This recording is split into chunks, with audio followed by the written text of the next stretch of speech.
Local farm broadcaster Jared White covers the local agriculture news you need to know. Hear his reports by downloading the free WHOW mobile app.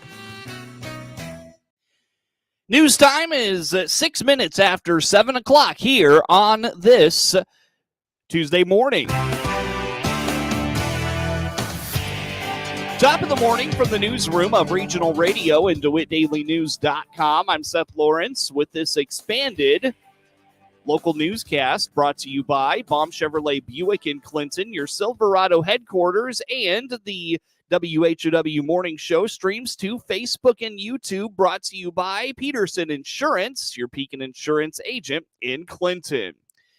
We start this look at news with a look at those rainfall totals from the past couple of days. We start with rainfall from yesterday, and here in Clinton, receiving just short of 0.3 of an inch of rain between all of the rainfall and storms that rolled through yesterday and into the evening. Over by Farmer City, just 1/10 of an inch of rainfall reported there. So far this morning, no reports out of Piatt County. In Champaign-Urbana, reports ranging between 1 inch and 4/10 and 1 inch and 6/10. A couple of reports of about 7/10 of an inch of rainfall more to the west, and farther east you get into Champaign County, the more rainfall there is. 3 6/10 of rain in St. Joseph, 2 inches of rainfall in Homer. Meanwhile, just about 1/3 of an inch of rainfall in Mahomet yesterday. We moved to the west in Lincoln, in Logan County, just over 1/10 of an inch of rainfall in the Lincoln area, north of Mount Pulaski. To the east of Lincoln, about 1 1/10 of rainfall being reported in the eastern portion of the county, very southeastern portion of Logan County, between Latham and Warrensburg along 121 at the Macon County line, about 1/10 of an inch of rainfall reported there. Northern Moultrie County, between Hammond and Lovington, about 3/4 of an inch of rainfall. In the northeast quarter of the county, about 1 inch of rainfall. Just north of Arthur, just short of 1 inch of rain in northern Moultrie County from yesterday. 1 1/10 of rainfall in Shelbyville yesterday, about 1/10 of an inch of rainfall in Springfield, 1/2 inch of rainfall in the Chatham area in Sangamon County yesterday. Bloomington normal, about 1/4 of an inch of rainfall. Southern portion of Bloomington, there's a report of about 1/10 of an inch of rainfall. Congerville, just off the highway, about 1/10 of an inch of rainfall. About 1/5 of an inch of rainfall in Washington, in Tazewell County yesterday, and traces of rain reported in the Peoria area yesterday as well. Let's take a quick look at those cumulative rainfall totals, because a lot of rain fell on Sunday in central Illinois. We start here in Clinton. In total, we've received about 0.8 of an inch of rainfall, about 2/3 of an inch of rainfall in the Farmer City area. Between 1/5 and 1/4 of an inch of rainfall in Lincoln, in Logan County. From the couple of days of rain we've had here, about 1/10 of an inch of rainfall between Hartsburg and Atlanta, and about 1 3/4 inches north of Mount Pulaski and east of Lincoln in the eastern portion of Logan County. Again, in southeastern Logan County, between Latham and Warrensburg, in total about 1/3 of an inch of rainfall, where Logan County meets Macon County. In the far western portion of Macon County, where they meet Sangamon County, this just south of the Logan County line as well, about 1/2 inch of rainfall reported there. There is a report just outside of Warrensburg of about 2/3 of an inch of rain between the last couple of days. South of Monticello, just outside of Bement, about 2/3 of an inch of rainfall reported in Piatt County. 1 3/10 inches of rainfall in the Mahomet area in Champaign County. Champaign-Urbana reports ranging anywhere from 1 inch to 1 1/10 inches, 1 3/4 inches, and 1 9/10 inches of rainfall in Champaign-Urbana in Champaign County. About 4 1/5 inches of total rain in St. Joseph the last couple of days. About 3 1/5 inches of rain in Homer the last few days as well. Outside of Fithian, nearly 6 inches of rainfall off the highway. Northern Champaign County in Rantoul, nearly 2 9/10 of rainfall in that area of Champaign County. Northern Moultrie County, in fact, northeast Moultrie County, around the Arthur area, a couple of reports of 1 1/10 inches in total. Far eastern Douglas County in Newman, 1 8/8 inches of rainfall, 1 1/3 inches of rain in Shelbyville in total. Far southern Shelbyville County, north of Cowden, about 1/4 inch of rainfall reported there. Excuse me. Outside of Edinburgh, about 9/10 of total rainfall reported there. 1 1/5 inches in Springfield. That's the southern portion of Springfield, northern portion of Springfield between Sherman and Riverton along 54, about 1.75 inches of rainfall in that area of Sangamon County the last couple of days. Nearly 0.6 of an inch of rainfall in the western portion of Peoria, and about 1/10 of an inch of rainfall in Congerville in southern Woodford County. As always, those rainfall totals courtesy of CocoRoz.org. That is the Community Collaborative Rain, Hail, and Snow Network. That is CocoRoz.org. Other highlights of rainfall in Jacksonville, a couple of reports, one of 1 4/10 inches, one of 2 9/10 inches of rainfall south of Jacksonville. In Morgan County, about 1.5 inches of total rainfall. In Cass County, about 0.5 inch of rainfall just outside of the Virginia area. Canton, just a bit short of 1/10 of an inch of total rainfall in that area of central Illinois as well. In Livingston County, far western portion, total rainfall about 0.75 of an inch of rainfall. In southeast portion of Livingston County near Chatsworth, about 0.8 of an inch of total rain. Getting a little north and a little bit east, but worth pointing out, southwest Iroquois County near Buckley, 3.5 inches of rainfall reported in that area of Illinois as well. So quite a bit of rain has fallen in the last few days here in central Illinois. And as I mentioned, those rainfall totals courtesy of CocoRoz.org. That is the Community Collaborative Rain, Hail, and Snow Network. And this morning was able to pull up those rainfall totals and do a couple of days where we had totals reported, and so put those together. You could also just pull up a single day, and you can go as far back as you'd like and check out just about any areas of Illinois. Very interactive map, so check it out. It's CocoRoz.org. That's through the National Weather Service, and you can get more information again at CocoRoz.org. Let's get to the news here on this Tuesday. Kenney Fire Department officials say they are appreciative of around $100,000 from the DeWitt County Board for American Rescue Plan Act, or ARPA funds.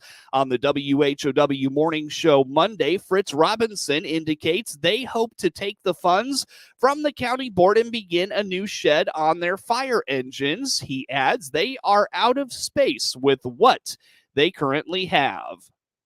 That we were looking forward to out to Kenney Fire, we're out of room, trying to expand. Mm-hmm. We're out of room, several reasons why. And Farmer City talked with Dan over there, the fire chief, and they've got the same situation we do. The ARPA funds became available. We were told to fill out an application, which both of us did. And so did Wapella. Wapella filled one out. We're trying to put on an addition. We're trying to add a building. We're locked where we're at with our base and our station. That's as far as we can go. But we had already purchased some property across the alley, and we want to put a 3-door building up over there. Trucks aren't getting any smaller. We're not mandated to have less equipment. We're always mandated to have more. And we invited the board members out. We said, we'll give you a tour of our place, because we're the backup command center for DeWitt County through IEMA if something would happen.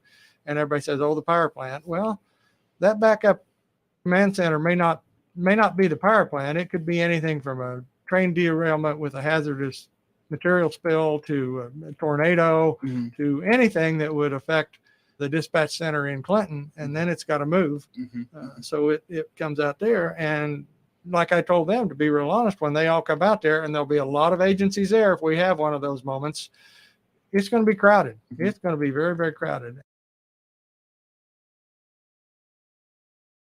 Of the roughly total $125,000 the department received, they will be purchasing an automated CPR machine. Troy Lashbrook explains the science behind the importance of having consistent compressions for CPR. 125 they ended up with, but they earmarked some of it to be spent specifically for a chest compression unit called Lucas devices. Yeah, to help when you're doing that. Then the board members a couple of them brought up that they would like to have that for every department in DeWitt County. So they did purchase, or they're going to give us the money to purchase these automatic machines for every department. So every department in DeWitt County will have one. The DeWitt County ambulance will have 3. They'll have all rigs, have one on every rig. If you have ever done CPR, I mean, your time limit on it is what, Troy? 2 minutes? 2 minutes. 2 minutes. Every 2 minutes, it's been proven that your compressions, your effectiveness decreases.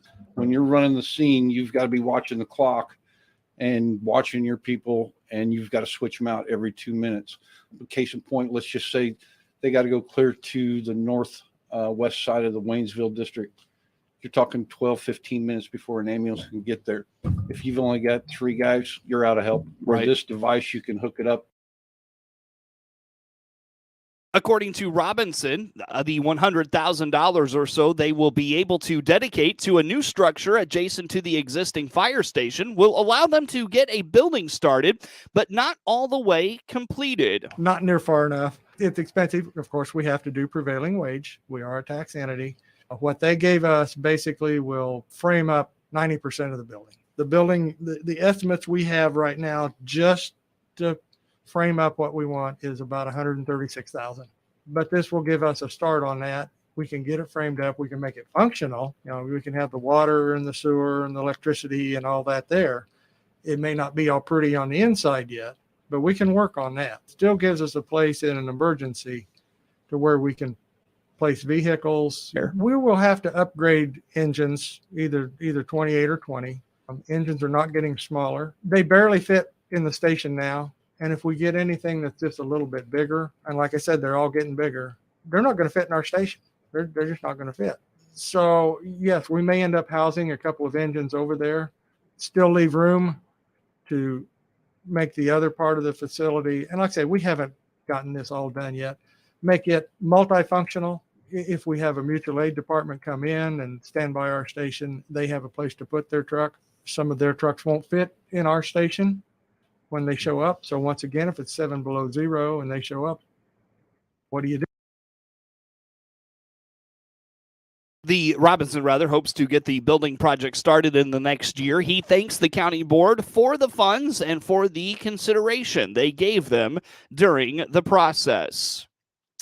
The Maroa-Forsyth School's building project is still on schedule despite the supply chain issues and inflation. Superintendent Dr. Chris Kaler credits the project manager for preparing ahead of construction to have materials ordered before they needed them and just getting ahead of the challenges before they come up. They've done a great job getting the building done, getting it on track. We are set for a February opening, so that's coming very quickly. I was in the building this morning. You're starting to see final painting. You're starting to see carpets going in, flooring going in, the final drywalls going up in areas. The painting in the gym is done.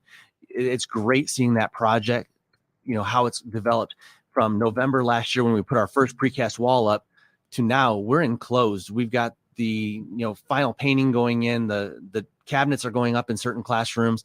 We're finishing the remodel in a high school science lab that will be state of the art for our chemistry students. So it's a great project and it's going very well. The addition being built tears down the existing middle school and builds a new building that will connect to the high school. Dr. Kaler points out they are still on track for a February move-in. All right, the addition, we're going to be tearing down our middle school. So the addition is actually a full middle school. It's going to have 2 gyms, an auditorium, and then the libraries connect. So it'll be one library that's already done and remodeled and open for our students. In fact, our study halls are using it right now. Next summer, the second phase of that, we're remodeling in the high school where our current cafetorium will be turned into a band room, practice rooms, choir room, And then what is our current band room and choir room now will be developed into a fitness center for our students. It's going to be a lot more of like the machines for the younger students, but then also some cardio equipment as well. That way our middle school have a fitness area that they can use that's safe for them. Part of the project when it comes to the referendum was to replace the turf on the high school football field. While you might wonder why it has to be replaced already, Dr. Kaler explains turf has a life expectancy of around a decade, and to replace the turf is much less expensive than the initial install. Our turf is 11 years old. It's hard to believe, but that was put in quite a while ago, and its life expectancy is that 10 to 12 years, and it's right around that 10-year mark. So we're past that life expectancy. It's held up very well. It's just starting to show its age. It's starting to shed the fibers, and we're starting to see where the panels have separated. The new turf that we're putting down won't do that. It's got a longer life expectancy. It's a little different turf. Instead of just being a single filament, it's actually a hybrid of a split film and the monofilament put together. And the way it's woven together, the longevity is better. And then we're also putting the concussion pad, the shock pad underneath it, which will help for those impact injuries and help prevent those impact injuries. Yeah, it's not as expensive because you don't have to do the drainage work underneath it, all the different groundwork of the rock to the sand to the different materials they use underneath that turf to make it last so long. So because that's already done, they've got to do some very minor re-leveling and then just put the new turf back down. And this is only, it's about a 3 to 3.5 week project once they get started. We're hoping for a very warm late fall so that we can do this in the fall and have it ready and set in place for track. Maroa-Forsyth Grade School received a new roof, and Dr. Kaler notes they will begin the evaluation of their facilities after the renovation and the addition is complete. It's going to be part of what we do after, because building it is great, but you have to have plans to continually upgrade and keep those facilities in top shape. And so making sure that we're constantly looking ahead, what's the next project? This grade school roofing project, we started working on that over a year ago to make sure we weren't facing supply chains, that it could be done during the timelines that we needed it done so that we weren't going to be disturbing summer school programs. So you always have to be working that far ahead on those projects. How do you budget for it? And how do you plan that budget over time? The grade school parking lot's probably our big project next summer that's not related to construction. Related to construction next summer, we're going to be also remodeling some classrooms into a unit office.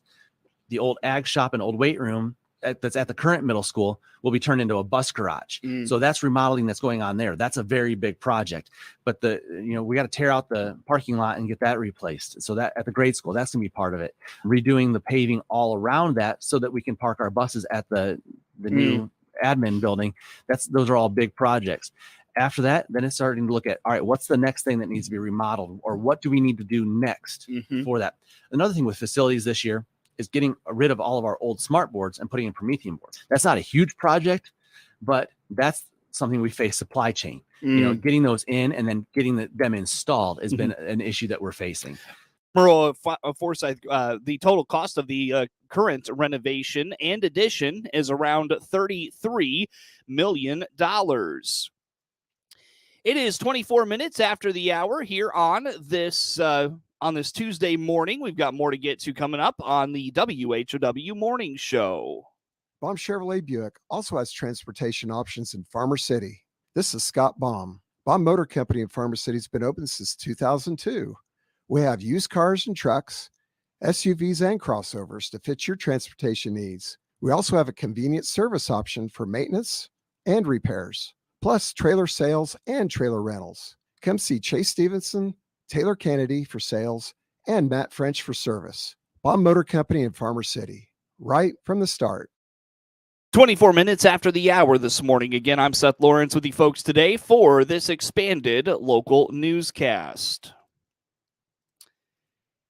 An Illinois superintendent continues to worry about the negative impact some social media platforms can have on school. Bloomington's Dr. David Mauser says Snapchat is one of his biggest concerns. Well, I think, there's a responsibility that goes with that, right? With having a device or having social media. I hate Snapchat. Let me just say that to start off with. I absolutely hate it as a school administrator and as a parent. It's there and it's gone. You can say what you want to say. And to me, that causes a lot of our problems. Snapchat, TikTok, things like that. And I think there's a responsibility. I think part of it is kids are just not, their brains are developing. They're not mature enough to understand the consequences to posting stuff.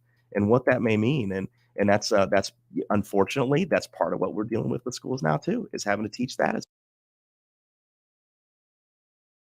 Dr. Mauser says the ubiquitous presence of social media as the new normal and a part of the students' lives. The 2022 Farm Progress Show is getting set up in Boone, Iowa this week. RFD Radio's Jim Taylor has this quick preview. Farm Progress Show's Matt Youngman says there is a routine to rotating between Boone, Iowa and Decatur, Illinois for the massive 3-day event, but each year brings its own set of challenges. Well, and probably more so last year and this year than ever before, because COVID was hard on things. COVID changed things permanently. We have now a different tent company and a different golf cart vendor. And so some of the people that you kind of relied on back before COVID, they are not in business anymore, or they have sold their inventory of golf carts or some of that kind of stuff. Plus, we missed the 2020 show. So we haven't done a Farm Progress Show in Boone, Iowa since 2018, 4 years ago. And to turn the machine back on and knock the rust off of it is, I can already project that Tuesday is going to be a busy day, full of challenges and fires to put out just with getting the machine turned back on for the first time in 4 years. Anybody involved in agriculture knows what it's like with those first few acres of corn you plant or the first few acres you harvest. You're kind of knocking the rust off of everything and getting everything shined up. That's what Tuesday is going to be like. But we've still got a lot of good people that we rely on and great partners that help make this happen. So I'm confident that it won't be terrible. It will just be shining things up and getting it running.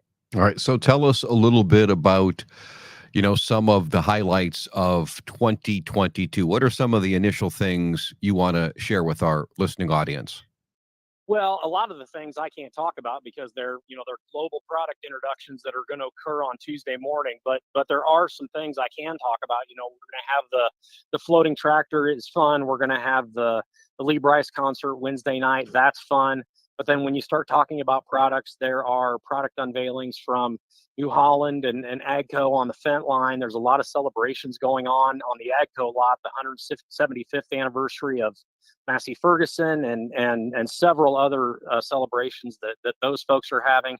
John Deere, with their partnership with Busch Light, they're going to have a beer garden on their exhibit celebrating that and benefiting Farm Next. There's a lot of cool things. Every exhibitor wants to try to steal the show.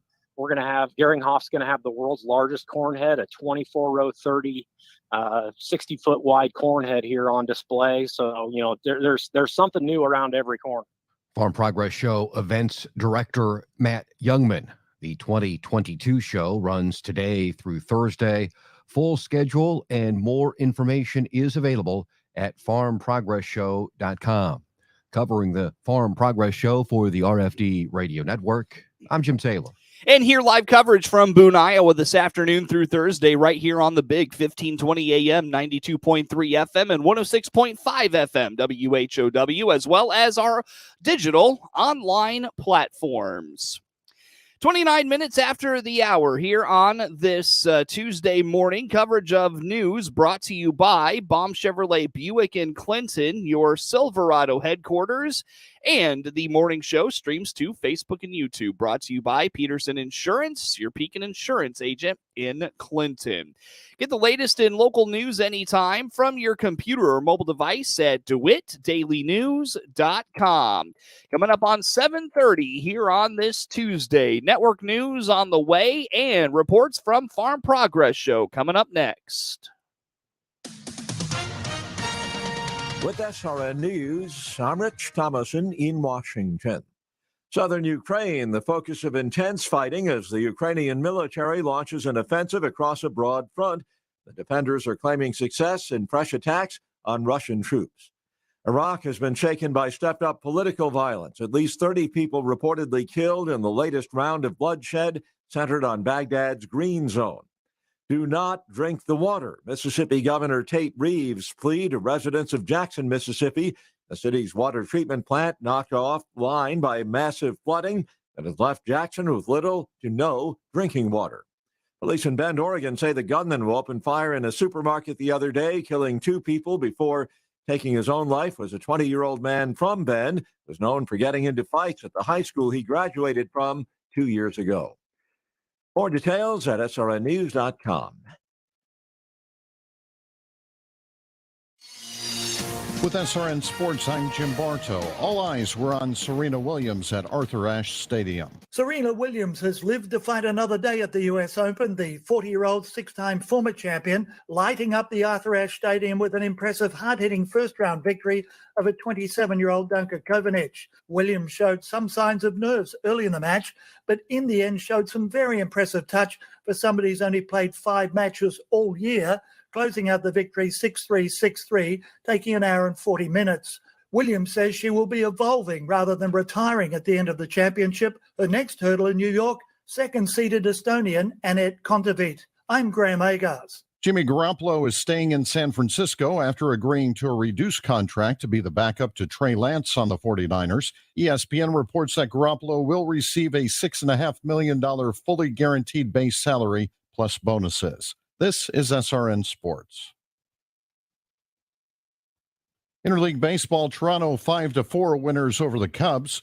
In the American League, Minnesota gets past Boston 4-2.